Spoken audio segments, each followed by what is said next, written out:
Indian national Lokdal party की अम्बाड़ा व कुरुक्षेत्र लोकसभा की शाहबाद में हुई बैठक। इंडियन नेशनल लोकदल पार्टी की अम्बाड़ा लोकसभा व कुरुक्षेत्र लोकसभा को लेकर शाहबाद में बैठक हुई। इस बैठक में अम्बाड़ा लोकसभा व कुरुक्षेत्र लोकसभा से कार्यकर्ताओं ने शिरकत की।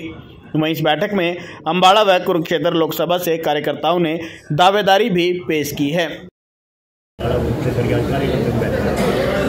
चौधरी ओम प्रकाश चौटाला साहब जो 5 बार हरियाणा प्रदेश के मुख्यमंत्री रहे हैं, हमारी पार्टी के राष्ट्रीय अध्यक्ष हैं। भाई अभय सिंह चौटाला जी पार्टी के प्रधान राष्ट्रीय महासचिव हैं।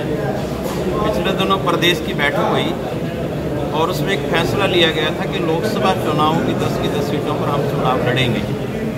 उसके लिए एक 5 मेंबरी कमेटी बनाई गई थी, जिसमें हमारे उमेश सिंह लोहान जी हैं, हमारे राष्ट्रीय प्रवक्ता हैं, श्याम सिंह राणा जी हमारे ऑल इंडिया के संगठन मंत्री हैं, हमारे नरेश शर्मा जी हैं जो पूर्व विधायक हैं 2 बार के बादली से, और जसवीर सिंह ढिल्लो जी हमारे लीगल सेल के अध्यक्ष हैं। आज वो टीम हमारी पूरी 5 मेंबरी जो टीम है वो यहाँ पर आवेदन लेने के लिए आए। हम कार्यकर्ताओं से राय जानने आए। सभी कार्यकर्ताओं ने जो चुनाव लड़ने के इच्छुक हैं, कुछ ने हमें अपने परफॉर्मे दिए। ये पैनल तैयार करके हम लोग आदरणीय चौटाला साहब और भाई अभय सिंह चौटाला जी के पास जाएंगे और फिर हमारी पार्लियामेंट्री बोर्ड की बैठक, पीएससी की बैठक होगी। उसमें तमाम फैसला लेकर के जिसको भी उम्मीदवार बनाया जाएगा और पूरे दमखम के साथ इंडियन नेशनल लोकदल पार्टी चुनाव लड़ेगी। जैसे बीजेपी का गठबंधन टूट गया और यार लगे मुख्यमंत्री ने, तो क्या होता है? देखिए, ये बीजेपी ने अपनी हार मान ली है चुनाव से पहले। कल हम गुड़गांव में थे, नरेंद्र मोदी जी आए थे, वहाँ पर द्वारका एक्सप्रेसवे का उद्घाटन करने का लिए इनकी वो रैली पूरी तरह फेल हुई है। और बीजेपी की तो टिकटें फेंक रहे हैं, 12 मंत्री उत्तर प्रदेश में से लोकसभा की टिकटें फेंक दी, इनके चुनाव ही नहीं लड़ रहे। आज बीजेपी पूरी तरह से फेल है। इलेक्शन कमीशन ऑफ इंडिया का रिजाइन करना और स्टेट बैंक ऑफ इंडिया के डायरेक्टर चीफ का रिजाइन करना, आज भ्रष्टाचार में पूरी तरह बीजेपी डूब चुकी है, इसलिए फेल है। इनकी टिकट नहीं को लेना चाहता। आने वाले समय में बीजेपी पूरी तरह हारेगी और आज इनकी हार है। सर, इनेलो अपने आप को किसान हितैषी कहती है, लेकिन भाजपा जब से सत्ता में आई है तब से किसान सड़कों पर आंदोलन कर रहे हैं। देखिए, इंडियन नेशनल लोकदल पार्टी तो किसान मजदूर की ही पार्टी है। अगर वो बीजेपी के लिए कुछ करती तो सड़क पे ना आना पड़ता। किसान मजदूर परेशान है, इसीलिए बीजेपी आने वाले समय में उतना हारेगी। भारती जी, जिस प्रकार से मोदी सरकार ने और एसबीआई ने इलेक्ट्रो बॉन्ड को छुपाने की कोशिश की कर रहे हैं, ये छुपने वाला नहीं है, सारी जनता के सामने है। सुप्रीम कोर्ट ने संज्ञान लिया है। माननीय सुप्रीम कोर्ट का हम बहुत धन्यवाद करते हैं, जो इतने बड़े बड़े घोटाले कर रहे हैं। बहुत ये दूध के दूल्हे बढ़ रहे थे। जितना मैं कहता हूँ 50-60 साल में पिछली सरकारों ने नहीं किया, 10 साल में इन्होंने देश को लूटने का काम किया। बहुत बड़ा भ्रष्टाचार। जिस प्रकार से आज गठबंधन टूटा है, क्या जेजेपी पार्टी जो है नेलो के साथ विलय करेगी? देखिए, ऐसा है, सरकार की बुरी तरह से हार है। इंडियन नेशनल लोकदल पार्टी मजबूत संगठन है, 10 की 10 सीटों में चुनाव। सर, इनेलो काफी समय से सत्ता से दूर है, क्या अब मौजूदा समय में इनेलो का प्रभाव बढ़ रहा है? बिल्कुल, लगातार बढ़ रहा है। इंडियन नेशनल लोकदल पार्टी में डेली ज्वाइनिंग चल रही है।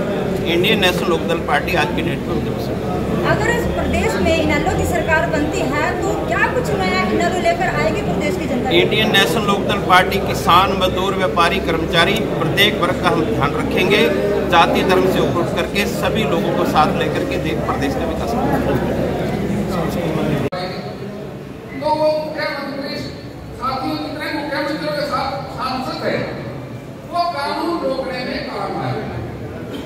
लेकिन साथियों, उस समय मुझे साथियों बीजेपी ने भी इसका विरोध किया। भारतीय जनता पार्टी की बहन सुषमा स्वराज विपक्ष की नेता थी, उसने ये कहा था ये कानून किसानों के लिए डेथ वारंट है। लेकिन साथियों, देश के लोगों ने संदेश चला गया, भाई भारतीय जनता पार्टी भी किसानों के पक्ष में है। देश में सरकार बदल गई और साथियों नेता भी बदल गए। जिन लोगों ने इसका विरोध किया था, पहले 5 साल में तो मंत्री थे और मंत्री होने की वजह से मोदी जी ने इस मुद्दे को उठाया नहीं। लेकिन साथियों, ये कांग्रेस की सरकार ने जो कानून बनाया था, किसी किसान से पूछा नहीं था, किसी की राय नहीं ली, तो किसने बनवाया था? तो जिसके गोदाम बने थे, अंबानी अडानी के सारे प्रदेशों में गोदाम बने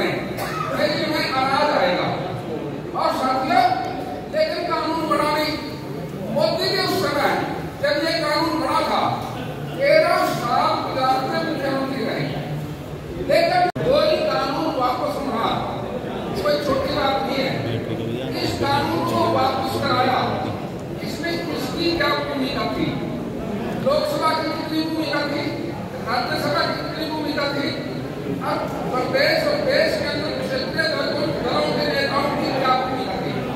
तो इस बात को आप सारे सुने, बोलने से आप अगर बोलते रहोगे तो ये बात चुनाव में काम आएगा। मैं इसलिए आपसे कहे आप जन को इसको सुने। तो साथियों, दिल्ली के अंदर ये कानून किसने बनाया था? मनमोहन सिंह जी की सरकार थी 2005 में। लोकसभा के अंदर कृषि कानून बन गया, कांग्रेस पार्टी ने इसको बनाया, लेकिन कांग्रेस पार्टी जब इसको लोकसभा में लेके आई ये पास नहीं हुआ। कारण क्या था इसका? पास क्यों नहीं हुआ? साथियों, पास इसलिए नहीं हुआ, उस समय देश के अंदर 36 राज्य थे। 36 राज्यों में से 8 राज्य केंद्र शासित थे, जहां पर मुख्यमंत्री नहीं होता, एमपी को होता है। तो साथियों, 36 में से 8 गए, तो कितने बचे? 28।